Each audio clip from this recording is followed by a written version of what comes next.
Hello, what's up? Your best here. Ang pintuan o main door ang harapan ng ating mga tahanan.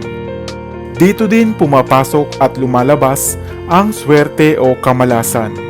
Kaya naman maituturing na ang pinto ang isa sa pinakaimportanteng bahagi ng bawat tahanan.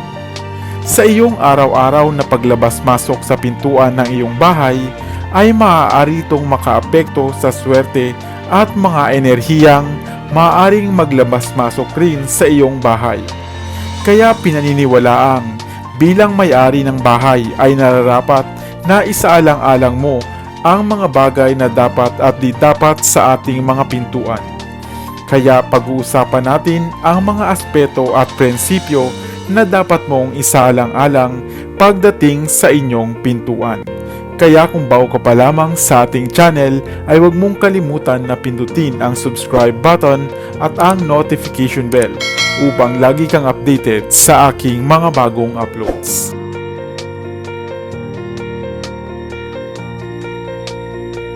Number 1. Laki at sukat ng pintuan. Ang sukat at laki ng pintuan ng ating bahay ay nakakaapekto sa Feng Shui.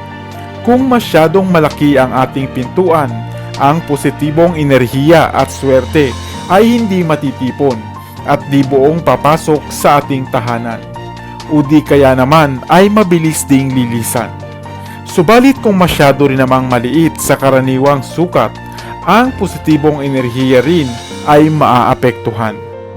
Number 2. Disenyo.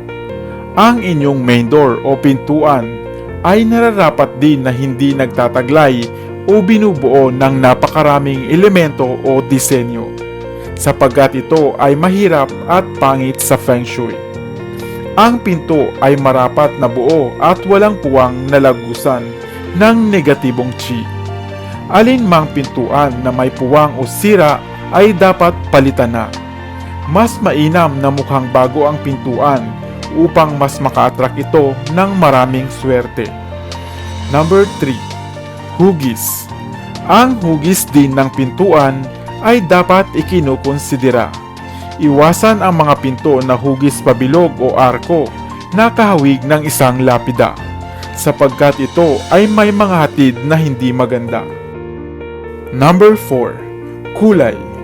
Ang kulay naman ng pintuan ng ating mga bahay ay nararapat din na tumutugma sa ating mga prinsipyo at elemento ng may-ari ng bahay.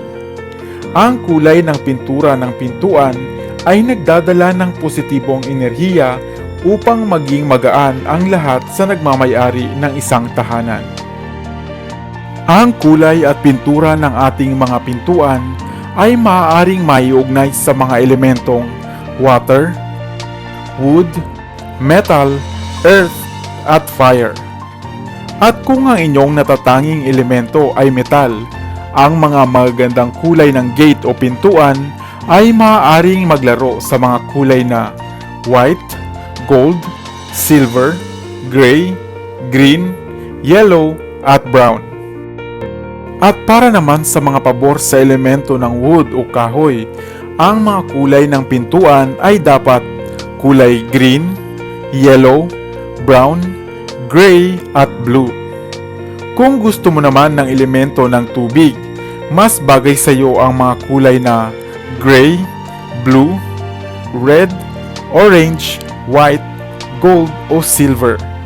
At kung ang iyong elemento naman ay fire o apoy, mas mahusay mong gamitin ang mga kulay na red, orange, white, gold, silver o green bilang mga pangunahing kulay sa inyong pintuan. Kung ikaw naman ay pabor sa elementong earth, swak sa iyo ang mga kulay ng pintuan na may kulay yellow, brown, gray, blue, red at orange. Subalit maaaring maitanong mo rin, ano nga ba at papaano mo malalaman ang elementong nababagay para sa iyo? Kaya ihanda na ang inyong listahan. Ang huling numero ng taon ng iyong kapanganakan ang siya nating magiging basihan dito. Metal. Ang mga taong ipinanganak sa taong may numerong nagtatapos sa 0 at 1. Water. Ang mga taong ipinanganak sa taong may numerong nagtatapos naman sa 2 at 3. Wood. Ang mga taong ipinanganak sa taong may numerong nagtatapos sa 4 at 5. Fire. Ang mga tao namang ipinanganak sa taong may numerong nagtatapos sa 6 at 7. At para naman sa Earth, ang mga taong ipinanganak sa taong may numerong nagtatapos sa 8 at 9. Halimbawa nito, kung ikaw ay ipinanganak ng mga taong 1984, number 4 ay ang dulong numero para dito, at ikaw ay nabibilang sa wood element. Ito rin ay ikinakabit para sa ating Chinese zodiac animals. Halimbawa nito ay ang daratingang 2021. Ang 1 ang dulong numero nito at ang kaniyang animal sign ay metal ox. Ikaw, saang elemento ka nabibilang? Share mo naman yan sa comment section. Number 5. Gateway. Kung ang inyong pintuan ay mayroong isang puwang o butas na maaaring nilalampasan ng sinag ng araw o espasyo sa taas o ulunan ng pintuan, mararamdamang ang sinag ng araw ay babagsak saan mang panig sa loob ng pintuan.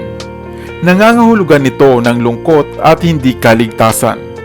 Kaya naman mainam na maglagay ng tubig o halaman sa gilid ng pintuan upang makontra nito ang mga negatibong chi. Kung nais mong malaman ang mga halaman o mga maswerteng halaman na dapat nating ipwesto sa pintuan, ilalagay ko ang link ng isa ko pang video sa ibaba para sa mas detalyadong impormasyon. Number 6. Loob ng inyong pintuan. Ang loob na bahagi o parte ng pintuan ay isang importanteng bahagi ng bahay na nararapat isaalang-alang din para sa kasaganaan. Sa inyong pagpasok pa lamang sa pintuan ng bahay, ang mga swerte mong daladala ay maaari na agad maapektuhan.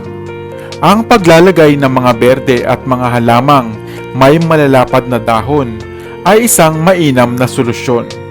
Ang pagpasok sa pintuan ay marapat na sasalubungin ng masisiglang kulay gaya ng berde na gaya ng mga halaman at kulay pula.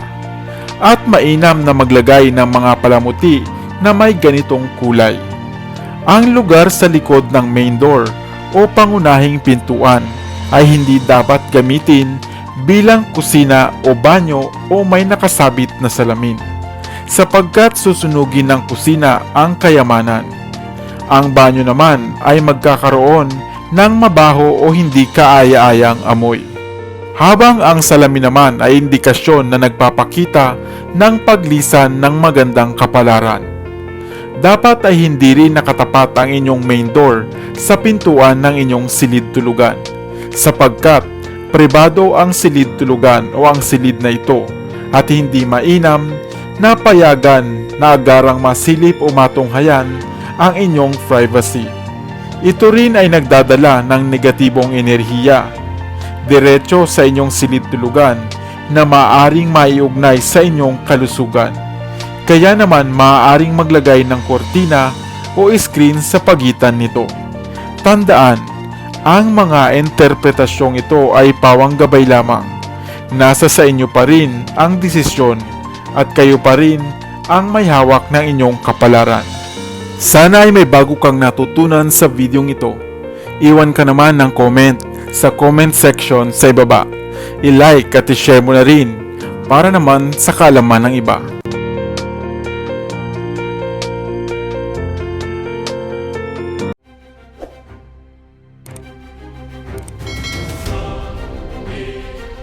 Para sa mga kakaibang kwento ng inspirasyon, kaalaman, hiwaga at misteryo, ako pa rin ang inyong lingkod, ang inyong best para sa Best TV.